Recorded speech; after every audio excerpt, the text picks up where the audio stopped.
सास हो तो ऐसी, बहू कहाँ मर गई? अंदर से आवाज आई, जिंदा हूँ माँ जी। तो फिर मेरी चाय क्यों अभी तक नहीं आई? कब से पूजा करके बैठी हूँ, ला रही हूँ माँ जी। बहू चाय के साथ भजिया भी ले आई। सास ने कहा, तेल खिलाकर क्या मारोगी? बहू ने कहा, ठीक है माँ जी, ले जाती हूँ। सास ने कहा, रहने दे, अब बना दिया है तो खा लेती हूँ।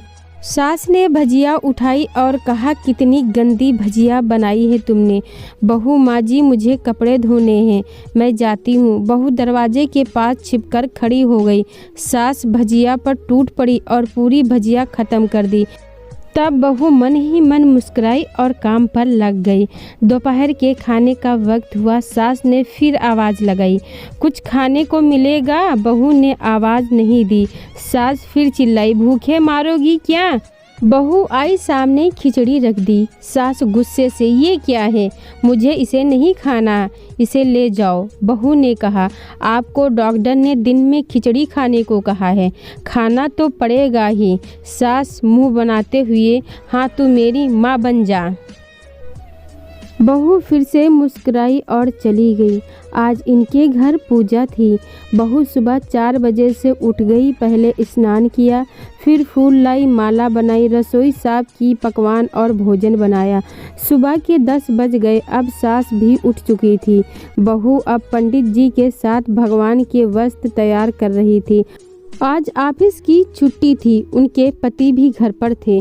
पूजा शुरू हुई। सास चिल्लाती, बहू ये नहीं है, वो नहीं है। बहू दौड़ती दौड़ती आती और सब करती। अब दोपहर के 3 बज गए थे। आरती की तैयारी चल रही थी।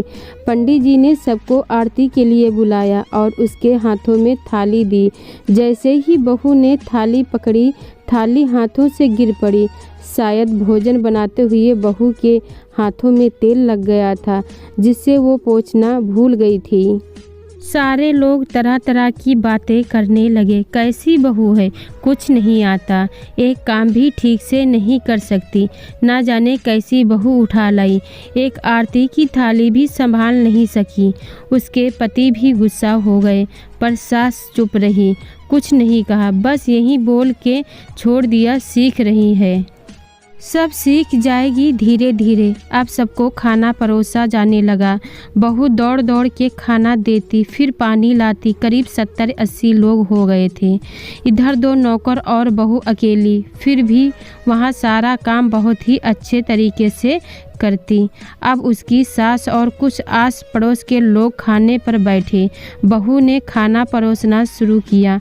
सबको खाना दे दिया गया। जैसे ही पहला निवाला सास ने खाया, तुमने नमक ठीक नहीं डाला क्या? एक काम ठीक से नहीं करती, पता नहीं मेरे बाद कैसे ये घर संभालेगी। आस पड़ोस वालों को तो जानते ही हो ना साहब, वो बस बहाना ढूंढते हैं नुक्स निकालने का। फिर वो सब शुरू हो गए, ऐसा खाना है, ऐसी बहू है, ये वो वगैरह वगैरह। दिन का खाना हो चुका था। अब बहू बर्तन साफ करने नौकरों के साथ लग गई। रात में जगराता का कार्यक्रम रखा गया था। बहू ने भी 1-2 गीत गाने के लिए स्टेज पर चढ़ी। सास जोर से चिल्लाई, मेरी नाक मत कटवा देना, गाना नहीं आता तो मत गाना, वापस आ जा। बहू मुस्कुराई और गाने लगी। सब ने उसके गाने की तारीफ की, पर सास मुंह फुलाते हुए बोली, इससे अच्छा तो मैं गाती थी जवानी में, मुझे तो कुछ भी नहीं आता। बहू मुस्कुराई और चली गई।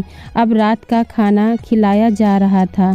उसके पति के ऑफिस के दोस्त साइड में ही ड्रिंक करने लगे।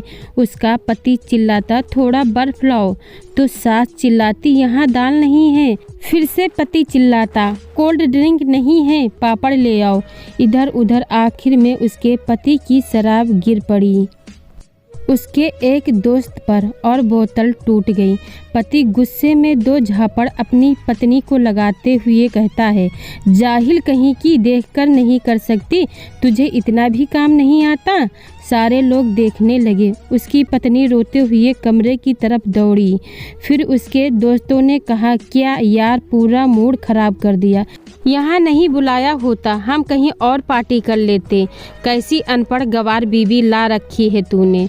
उसे तो मेहमानों की इज्जत और काम करना तक नहीं आता। तुमने तो हमारी बेइज्जती करवा दी। अब आस पड़ोस की औरतों को और बहाना मिल गया था। वो कहने लगी, देखो क्या कर दिया तुम्हारी बहू ने, कोई काम की नहीं है। मैं तो कहती हूँ अपने बेटे की दूसरी शादी करवा दो, छुटकारा पा जाओगी इस गंवार से। सास उठी और अपने बेटे के पास जाकर उसके थप्पड़ मारा और कहा, अरे नालायक, तूने मेरी बहू को मारा, तेरी हिम्मत कैसे हुई, तेरी टांग तोड़ दूंगी। उसके बेटे के दोस्त कुछ कहने ही वाले थे। उसकी माँ ने घुमाते हुए कहा, चुप, बिल्कुल चुप, यहाँ दारू पीने के लिए आए हो, जबकि पता है आज घर पर पूजा है और तुम्हें पार्टी करनी है। कैसे संस्कार दिए हैं तुम्हारे माता पिता ने। और किसने मेरी बहू को जाहिल बोला। जरा इधर आओ, चप्पल से मारूंगी अगर मेरी बहू को किसी ने शब्द भी कहा तो। अरे पापी, तूने उस लड़की को बस इसीलिए मारा कि तेरी शराब की बोतल टूट गई। पापी, वो बच्ची सुबह 4 बजे से उठी है, घर का सारा काम कर रही है, ना सुबह से नाश्ता किया, ना दिन का खाना खाया, फिर भी हंसते हुए सबकी बातें सुनते हुए, ताने सुनते हुए घर के काम में लगी रही। तेरे यार दोस्त को वो अच्छी नहीं लगी। जूतों से मारूंगी तेरे दोस्तों को जो कभी उन्होंने ऐसा कहा। उसके यार दोस्त चुपके से खिसक लिए। बहू सिसकियां लेते हुए फिर कमरे में चली गई। सास ने एक प्लेट उठाई और भोजन परोसा, बहू के कमरे में खुद ले गई। सास को भोजन लाते देख तो बहू ने कहा, अरे माँ जी, आप क्या कर रही हो, मैं खुद ले लेती। सास ने प्यार से ताना मारते हुए कहा, डर मत, इसमें जहर नहीं है, मार नहीं डालूंगी तुझे। तुझे नई सास चाहिए होगी, पर मुझे अभी भी तू ही मेरे घर की बहू चाहिए। बहू ने अपनी सास को रोते हुए गले से लगा लिया। सास भी रो दी पहली बार और कहा, चल खाना खा ले। फिर मजाक करते हुए कहा, और मेरे पैर दबाने चली आना, और ये ख्याल मन में मत लाना कि सास पैर बोलती है, किसी दिन मैं इसका गला दबा दूंगी। क्योंकि कभी मैं भी यही सोचती थी। दोनों खूब हंसने लगती हैं। दोस्तों, ये सास बहू की छोटी सी कहानी आपको कैसी लगी? कहानी पसंद आई हो तो वीडियो को लाइक शेयर करें और चैनल को सब्सक्राइब करें। वीडियो को पूरा देखने के लिए बहुत बहुत धन्यवाद दोस्तों।